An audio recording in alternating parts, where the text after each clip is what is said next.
Good morning, LBHT crew. Good morning, Rogue Nation. Yes, my voice is starting to get a little better. You can still hear it. You can still hear it. But I feel much better. I feel much better. No aches and pains when I wake up in the morning now. Okay. So, So I'm on the path. Boys on the path. Back to healthy. 100%. All right. And Rob is here. and Rob, And Rob, been good a minute. morning. Yes. Grails, salute. Good morning. So, Coach is here. Good morning, Coach, Coach. good Good morning. morning. Good morning. Just Yes, hello. just aloe. But this is just Al's favorite time Yeah. of the day right here. So good morning, everyone. If the GMs in this town were held to the same standard as Lamar, they would already be gone. That's Facts. a fact. Facts. That's a fact. Alfonso Richardson. Good morning. Oh, Good morning. Jay. Jay. Good morning. SV Cam in the house. Salute. Good morning. Chilling. What's up? It's Wednesday. It's hump It day. is. Yes. I can feel the energy. I can feel like people were packing here early. They ready to go. They can feel the weekend around the corner. Facts. And we're close to the holiday. What's up, Yeah. Bridge? Showcase. Reese. Let's go. Good morning. Good morning. Some new Yes. faces. Okay. Good morning, Showcase. Good morning, Reese. Good morning. They ready to do this. They Right. ready. Right. You said 6 o'clock. Well, we started at 6. We'll start at 6:15. 6:20 is when we started. 6:20 is when we started. This is a trial run. Monday, Tuesday, Wednesday is when we Right. do this show. Yeah. And if you're new here, subscribe. Lunch break hot take on my side, Rogue Pod on his side. So Reg, you're on Rogue Pod's channel right now. So subscribe. Make sure you subscribe over there, and then go over to Lunch Break Hot Take and subscribe over there. Be multi-stream on these days. And then tonight we'll be on my side. We'll be live at 7:45 p.m. Eastern time for the LBHT show. Yeah, Chi-Town. we got a Shot lot. Town, good morning. We got a lot of new Yes. people in here. Yeah. Oh, thank you, Shot Town. Iman, Yes, I am. You can't quite hear it in my voice. My voice isn't all the way Imani. back yet, but I am feeling better. Right. Imani, good morning. Good So, morning. what's going on? And Eman. Maximilius? Eman. Yes, we'll go with that. Emansimilius. Emansimilius. Haven't commented, but we're watching the show. Thank you. Appreciate it. Now it's Oh, the early for me, UK. but salute to the UK. That's what's Bruh. up. Hey, appreciate you. Zico Kage. Zeke, good morning. What's good, Good nephew? morning. All Appreciate right. y'all. See, y'all making me feel better already. Facts. Y'all making me feel better already, man. Facts. All right. Let's get to the first story. Big news. We got two big Ravens news. Hendo. Two big Ravens news. Yeah, okay. First one. Okay. We getting some guard help. The Ravens signed guard Laken Tomlinson to their practice squad. Tomlinson, a former first-round pick, started 7 games for Houston this season before being released last week. To make space, they released edge rusher Carl Lawson, who signed in late October and appeared in 1 game. How do you feel about this move? Now, I know we have another former first-round pick on the team, but this one actually played this year. You think there's some hope that he actually gets on the field and relieves one of our excellent guards of their duty? Not at all. Listen. Listen. I had to sit back and think about this. All of this is a PR stunt. If Shannon Sharp hadn't called out the Ravens organization like he did and talking about File Lele, none of this would be happening. Like they had all season there have been guards all season long that have been out there. Even Kenyon Green, who's been on our practice squad, we could have did something with him. He's a former first-round pick. You can't tell me that as bad as he's played, that he's worse than the two that we have right now. And then when this offensive line starts getting national media coverage, now all of a sudden we go out here and sign Laken Tomlinson. Like, it's all a PR stunt. And then Carl Lawson, who unfortunately only got in for 1 game, he had to be the sacrificial lamb.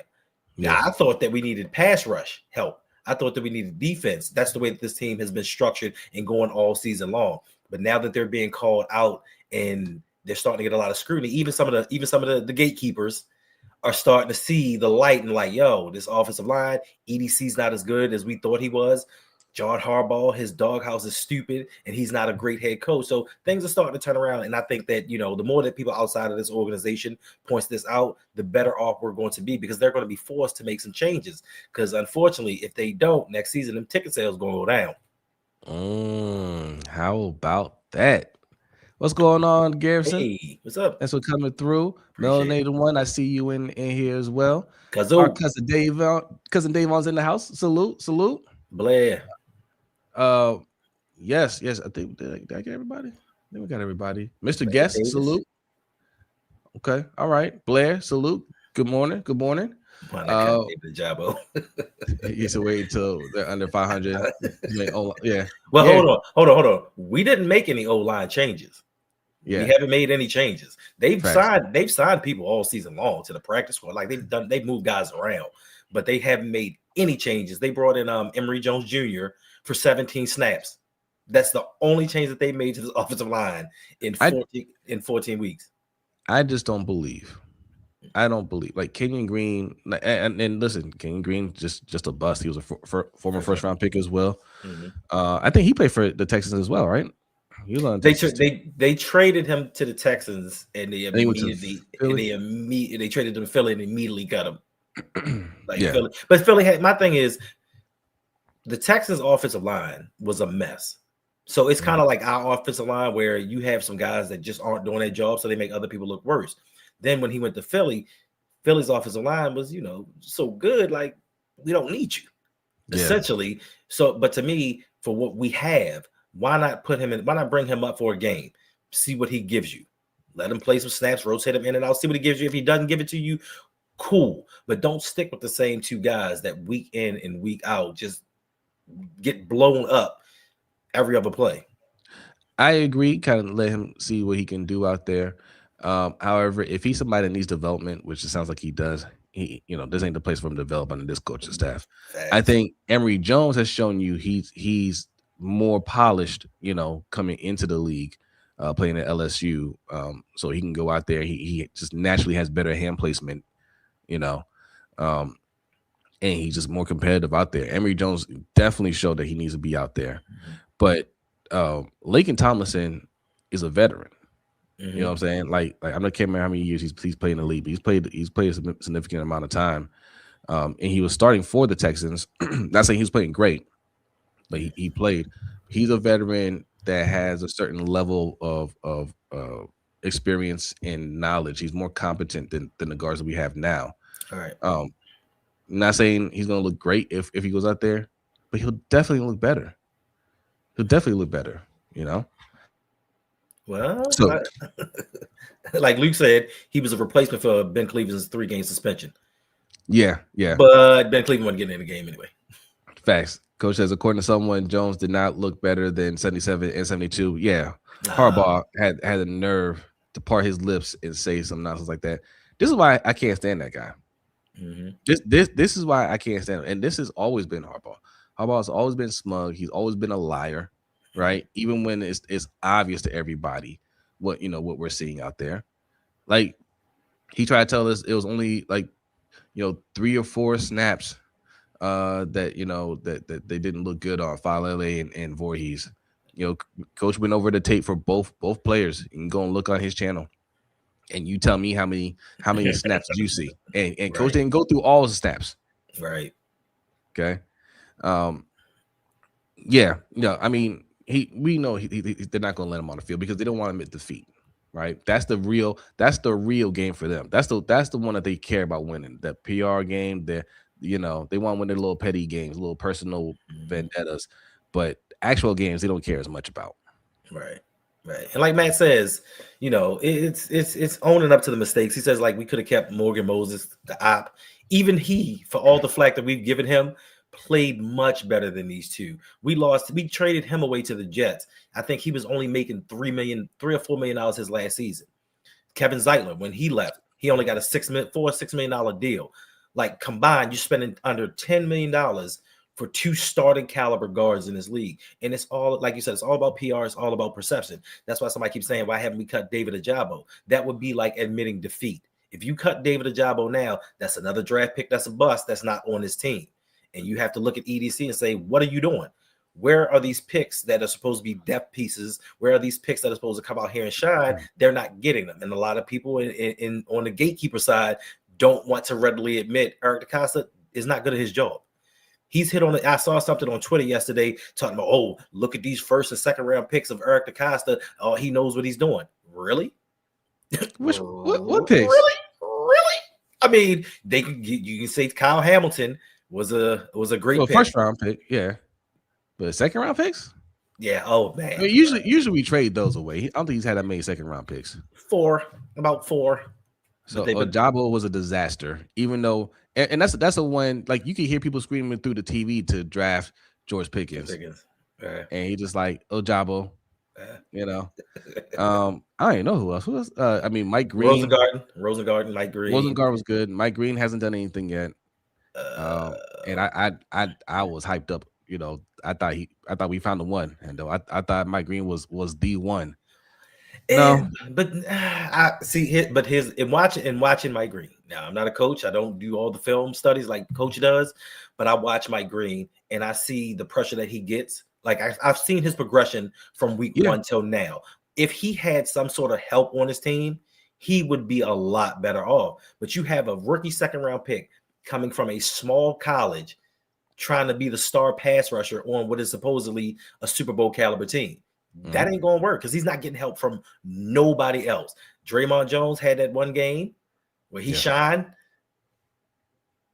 but other than that, that's it. but other than that, I mean, he's put up some pressure. But other than that, we have him, and that's it. And then you take Carl Lawson, and you what's up, Sterling?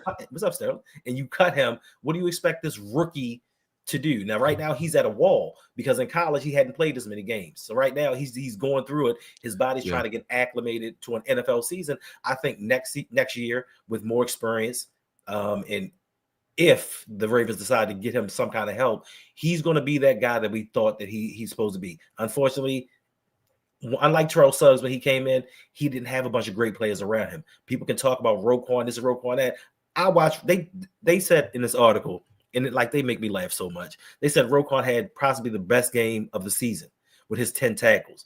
But if you looked at 3 or 4 of his tackles, they were down the field, him chasing somebody, and he dove on a pile.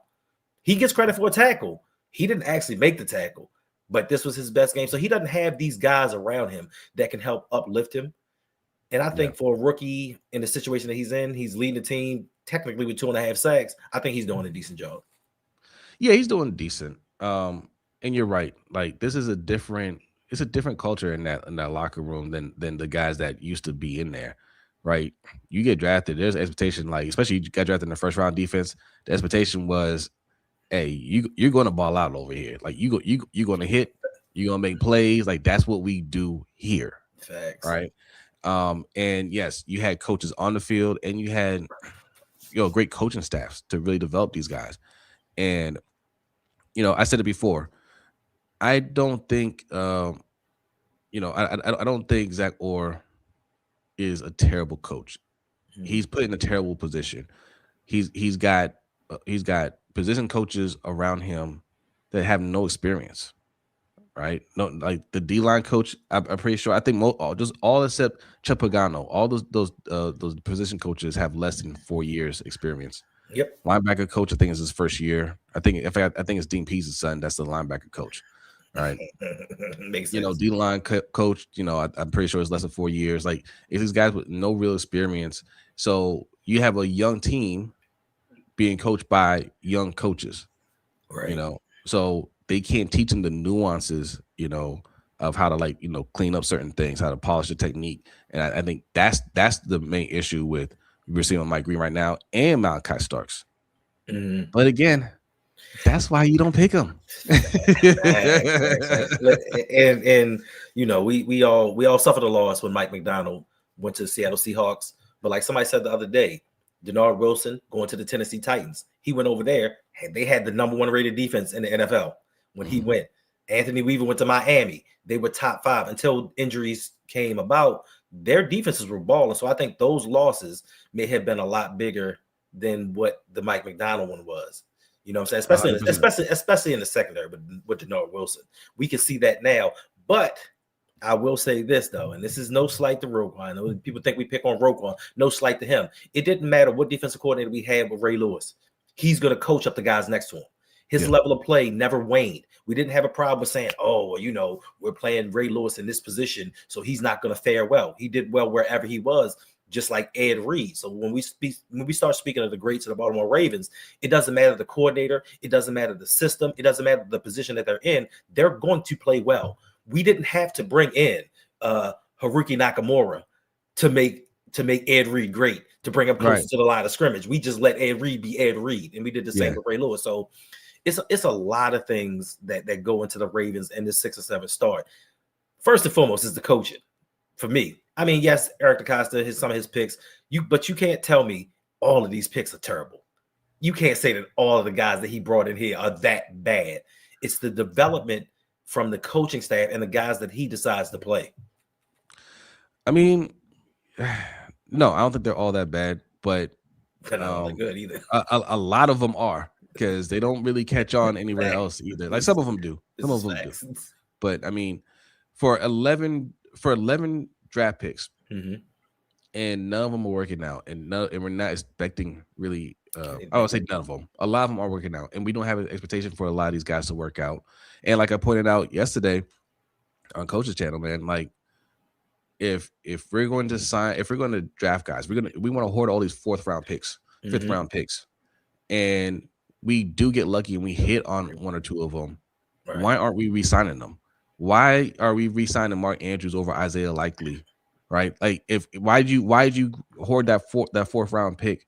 You got exactly what you wanted. You got a younger tight end that's ready to take over for when your veteran tight end is coming up on contract. Right? That's exactly what you do these drafts for.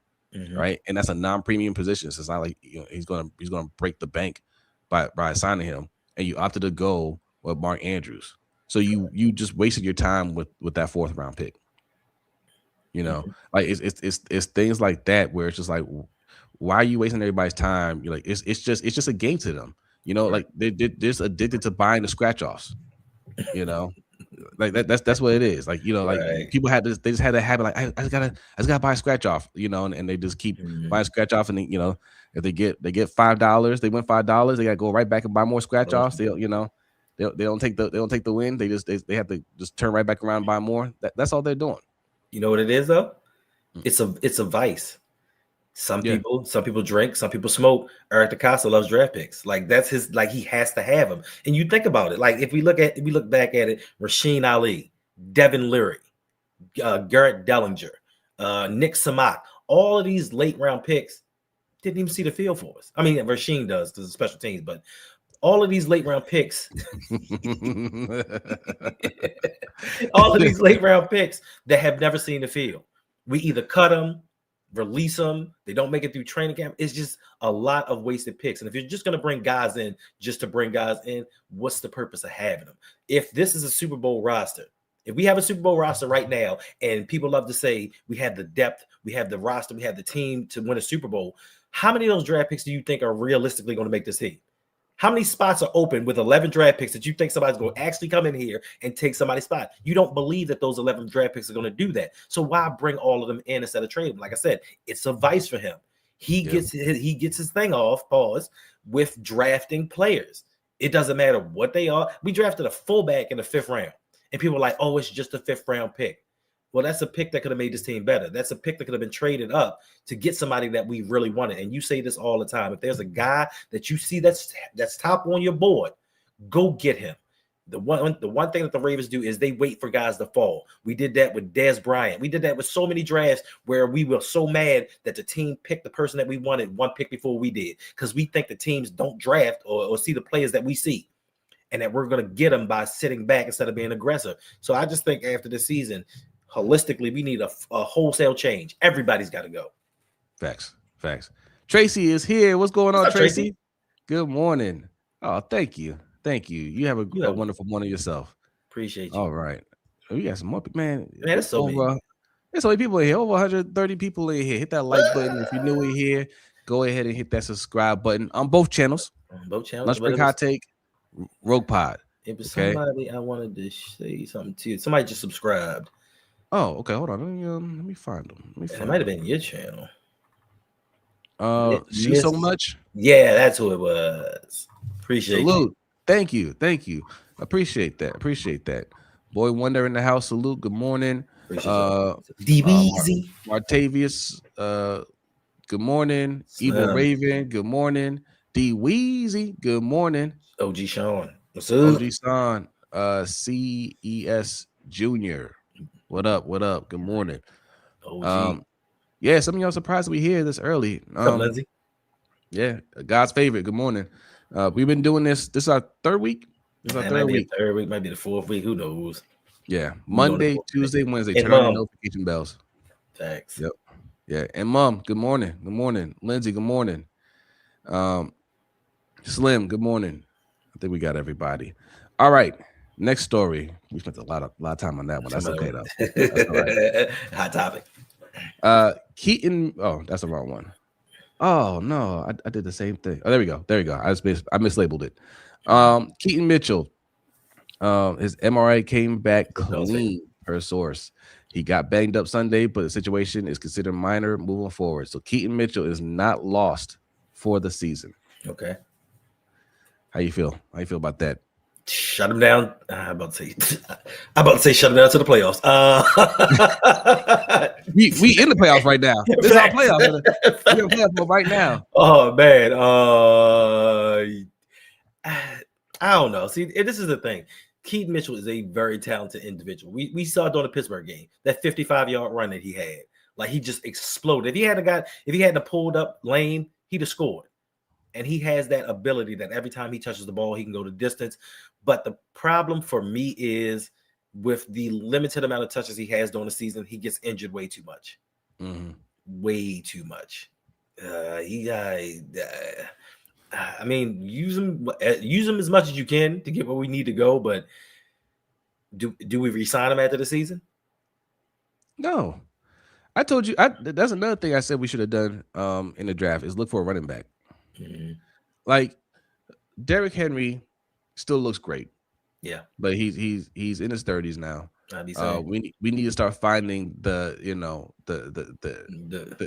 heir apparent, the next man up. Right. None of these guys, if Derrick Henry said, "All right, that's it, I'm retiring after this year," we don't expect Keaton Mitchell to be the man.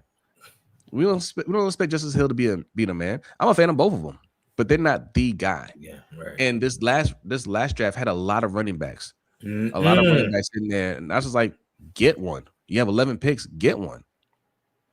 Right. So missed opportunity there. It needs to be O-line and running back at the top of our priority list next year. But I really felt like this was the year to go and get somebody like Omari and Hampton. Mm-hmm. I'd prefer to get him over Mike Green, for being honest. Mm-hmm. I think they Hampton go in the first round or second round. I think he went second round. He went second round. Yeah.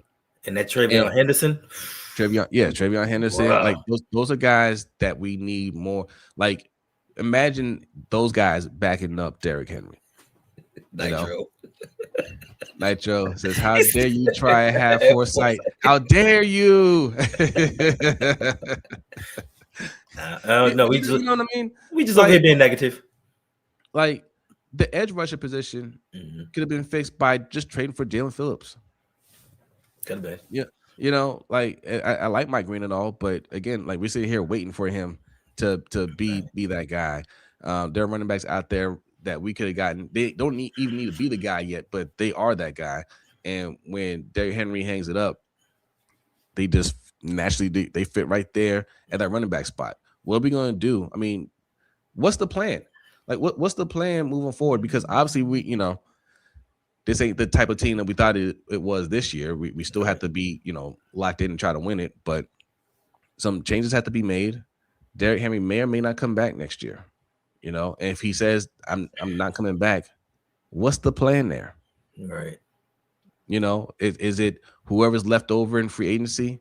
We'll find a running back in the 5th round. Man, hell no. Hell no.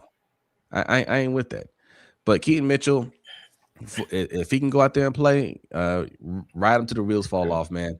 Like, my coach used to say, are you hurt or are you injured? Right. Okay. Are you hurt or are you injured? If you're hurt, then get back out there. The MRI said you're not injured. So, you know. Facts.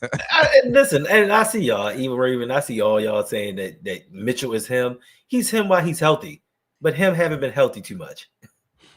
Yeah, he can't carry a starting load of carries, right? He can't carry the ball 25 to 30 times a game. Right. He gets hurt with 5 carries a game. We're With not saying that, cut. We're not saying cut we him. ain't saying Listen, cut him, no, yeah, no. yeah, yeah, Right. yeah. He plays a part on the team, but you got to get a workhorse. We just saying he can't be the focal point of this team going forward. Because if he's not even playing, if he's not rushing the ball 5 times a game, because in some games he may rush 1 or 2 or get a reception. If he's not doing that and he's getting hurt, imagine giving him the ball 10 times a game, just 10 in a 17 game schedule. Yeah, Ain't gonna last. yeah. Nitro says first pick should be O line, second pick should be O line, third pick should be O line, etc., etc. False. It should have been the last few years. Yes, Should've it should have been. Now we need to go and get veterans. Facts. We need to do the Carolina Panther way. We need to go and sign 2 good veteran guards, right? Mhm. And then we can still draft the O lineman later Yep. on. But And if develop. Emory Jones is showing promise, we got one right there. That's good. We re-signed Tyler Linderbaum. If we show up the guard spots, O line looks 10 times better, and we don't have to we don't have to burn a high draft pick on the guard necessarily, unless there's one that's really just a beast. Facts. And even then, I'd be looking at tackle, right? Mhm. But we need to go and get veteran guards. Then first round pick, you can look at best player available, but it better be on offense, like wide receiver. When I say best player available, I mean left tackle or wide receiver. Right, because the Ravens the best player available. They fed that BS all this time about we take best player available. No, it's the best player available on your board. Because there's no way Patrick Queen was the best player available during that draft. Like they draft for need, but they try to mask it and say best player available. They don't have a philosophy when drafted. If you look at it, Malachi Starks, was he the best player available when we drafted him? He was not, but he fit a need. He fit a need for us, and a lot of fans have bought into that. Like, nah, that's not how it goes. We need guys now, like you said. We should get veteran offensive linemen. We need guys that can play now. Malachi Starks in the future is going to be an All-Pro. I believe that. But right now, we need somebody that can play today. We don't need somebody that needs a season or 2 to develop, get better coach, and we need somebody that can come in and make an impact. So draft wise, we need to do something a lot better. And don't say T. Higgins, because then I'm gonna get upset again. And I think I remember DeCosta saying that he had T. Higgins and Queen rated the same, but they went with Queen over Higgins. Right. Like, why would you go with the linebacker over wide receiver? Because it was a need. Because it wasn't a need, and this this is back when me and B used to write articles on our website. Right. We explained why it's not a need. If it was a need, then you would just re-sign CJ Mosley, and we talked, and I specifically said the reason why you don't go linebacker is because one, the bar is set too high. CJ Mosley was great for us. Right. He was great for us. He would have to come in here and play as good or better than CJ Mosley. Right. And if he did do that, would we be willing to pay him $20+ million a year when we have to re-up him? Right. And of course, the answer is no. So if you're not planning on paying a linebacker that, why draft him? It's a wasted pick. Now, wide receiver, obviously, that's the going rate. You know, they don't want to pay it, but that's the going rate. Like, he's absolutely worth it. But getting a linebacker was never a good move here. Not in the first round. It's stupid to me because, like you said, we had CJ Mosley who balled out for us, got interceptions, turnover. Like he made plays, like they say Roquan does, but he actually made plays. So he became a free agent. The Jets offered him $17 million a season. And even for defense, the Ravens fans were like, that's too much. We can't afford that. Like, let him walk. We let the guy walk. Then we let Owasso do 1 year at linebacker, and everybody's Yeah. like, man, we should have re-signed CJ Mosley. Facts. So then they go in and they feel like they have a need. They get Patrick Queen. Now we get Patrick Queen, and in turn, we have to turn around, waste a first-round draft pick on a linebacker, then trade a second-round pick for another linebacker, and then waste $100 million. When we could have just paid CJ Mosley the 17 mil because he was an all-pro a couple seasons up there in New York, even though he got injured a little bit, he was still a great linebacker. Then we get T. Higgins. Can you imagine Lamar Jackson with T. Higgins and George Pickens on both sides of the ball? Can you imagine this offense with Derrick Henry, T. Higgins, and George Pickens? Right. Who's stopping us outside of John Harbaugh? Salute, Eric. Salute. Thanks for coming through. Man, y'all really following in, man. Appreciate y'all. Appreciate the love this early in the morning. Yes, it is. All right. We got one more thing to discuss. All right. We got the 30-minute mark, but we're going to discuss this real quick and then we're going to get out of here. Make sure y'all hit that subscribe button on both channels. Rogue Pod, if you're on the Rogue Pod, make sure you hit the subscribe. Turn on your notification bells because he puts out videos, whenever, but they're fire. You got to see them. So make sure your notification bells are turned on. Lunch break hot take on my side. We do a live stream every Wednesday at 7:45 p.m. Eastern time. All right. Tonight. God's favorite said garbage. Yeah. All right. Gosh.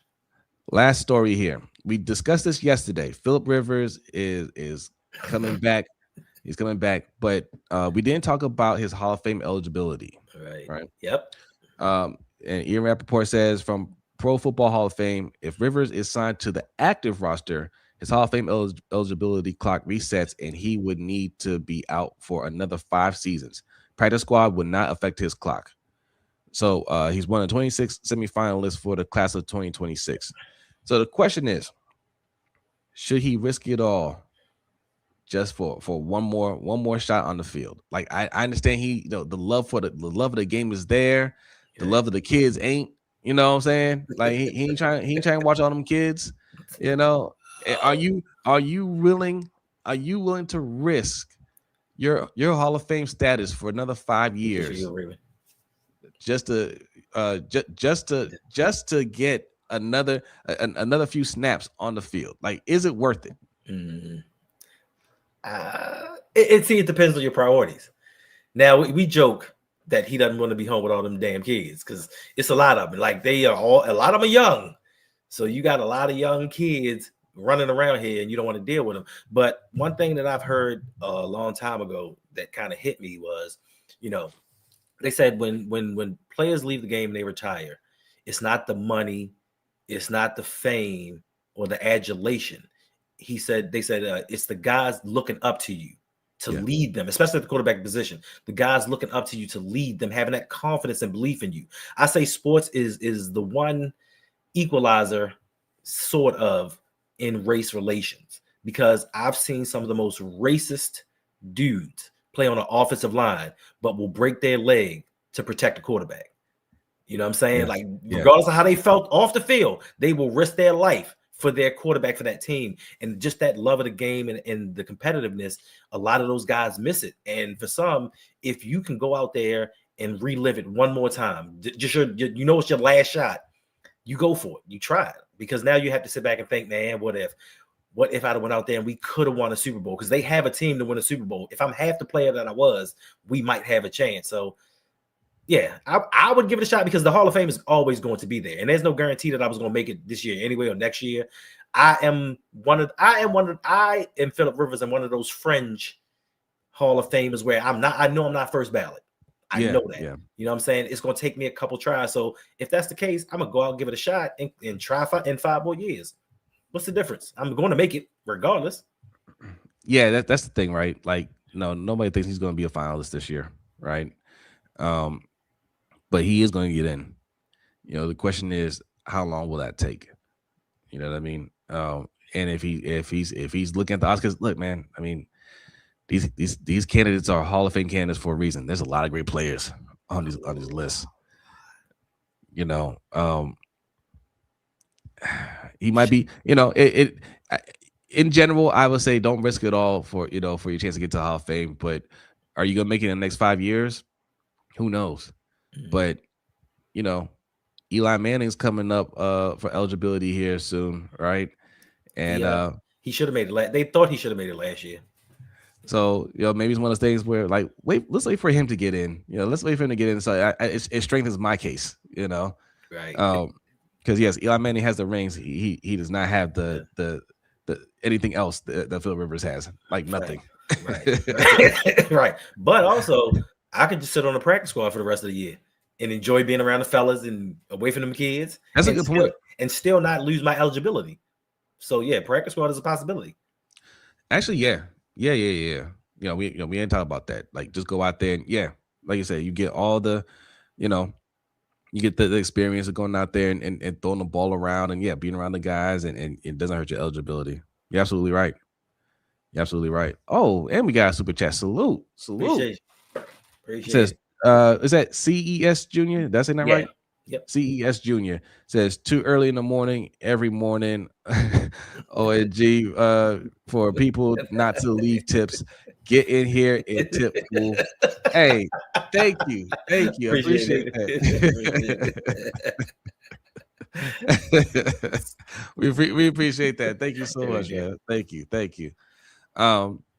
He must really hate those damn kids. Listen, man. Even with money, that's a lot. Yes, and especially if their kids love daddy. Daddy love is different. When all them kids, even my granddaughter, she will run over everybody to get to me. So can you imagine 6 young kids saying, "Screw you, mommy," and running to the farm, and he's just like, "Yo, I just want to play Madden." Like, God damn, like give me some time. And when they want dad's attention, it's they want undivided attention. Facts. They'll squeeze your face, dad. It's like, what, man?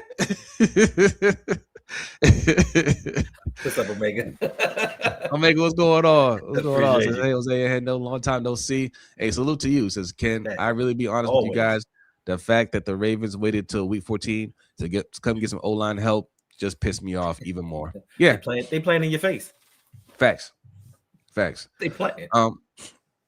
But yeah, you're absolutely right. That that love they have for dad, because dad's the active one, right? Mm-hmm. Dad doesn't just pay attention to you. Like, he gonna feed you, he gonna play with you. Like, you know what I'm saying? When they go to dad, they want action. Right. You know what I mean? ain't no standing still. They'll wake you up by elbow dropping you. Like they'll do things like that. Yeah. What's that 410 hustle? He said, if I'm gonna get beat by all these kids, I might as well just be out there on the field. Facts. and getting a little bit of change for it. All right. That was the last story. Y'all go out there and be great, man. There will be a show tonight. LBHT show, myself and my brother Rodney. There's a lot more to discuss. What's Slim say? He says, and it keeps going until they're out of the house. Oh, I know. Yep. Oh, we both know. Facts. We both know. And you're saying until they get out the house. Mine are out the house. They're still in the house, and they are just. Yo. Oh, okay. Is this what we doing this morning? He said, John the politician. Okay. Appreciate you. Okay. Appreciate that. Thanks. Salute. Yes, indeed. Another way to support both channels. Patreon.com/ROUG and Patreon.com/LBHT show. All right. You could do that for as little as $5 a month. Okay. And you get all kinds of perks on both of our channels. Okay. Just throwing that out there. Just throwing it out. Listen, and then also, and I can't speak for other channels and what they do, but like we are very interactive with our patrons and channel members, and we try to do stuff that benefits you guys, because you don't have to come in here and support us. Like, even just watching the videos helps us out. So we try to do things. And B and I were just talking the other day, and he was talking about, are you doing another stadium tour? And I'm like, I don't know. He was like, maybe nobody gonna show up depending upon how the season goes. So we like to do stuff like that to get everybody together, because like we say, this is a community. Like, we don't just do this just because we out here trying to make a name for ourselves to do that. We try to build a community, and we try to build a family. As you can see just from us here, like, everybody's close knit. Davon will tell you, Weezy, everybody will say how close we are. And we try to do things and we try to give back to y'all because y'all don't have to do this. None of Facts. this. This is a choice by y'all, and we greatly appreciate it. So, hey, sign up, join the family, and let's be great. Yes, yes. Well said. And we'll yes, the stadium tour was fire. Yeah, And it wasn't even completely done. they were But it was a renovating. lot of fun. And our tour guide, man, he was real cool. Actually, he was a retired Ravens employee. He was just kind of do that on the side, and he told us to come back. He Yeah, loved our group. Had a lot of fun. We ate afterwards. A lot of fun. And yeah, like Hendo said, that's the type of things that we do. Two different channels, but like as you can see, we collab on everything. We're everything. friends in real life. Facts. So it just works out that way. Coach Evans is in the chat. Yep. He was up here for Meet and greet. the meet and greet. And we talking about doing like another like smaller one. But a smaller one, but hopefully a bigger turnout. I mean, it depends on how it go. Like it might be big. It might be big. Yes. We're playing it small, Depend but on it what might we be do. big. The last one we did, that was something. That Yeah, was something. I really appreciate everybody that showed up to that one, man. That was surprised me yes. because we were all so small and just you really just starting out, and everybody came to support. And just Aloe, he got up out his bed and was I like, know. "Yeah, it's past my bedtime. It's almost 5:30 p.m., but I'm gonna be out here with y'all." And we do Yeah. appreciate that though. We do. And we had fun afterwards, and it was Oh, it was a lot of fun. the bar. Yes. Yeah, so we do things. So just like if you want to, like it's not a necessity. Sign up to either one of the Patreons or become a channel member and just join the family. Because like I said, this isn't just social media. This is actually people who care about each other, want people to succeed, and we help each other in everyday life. It's not all just about sports. Facts.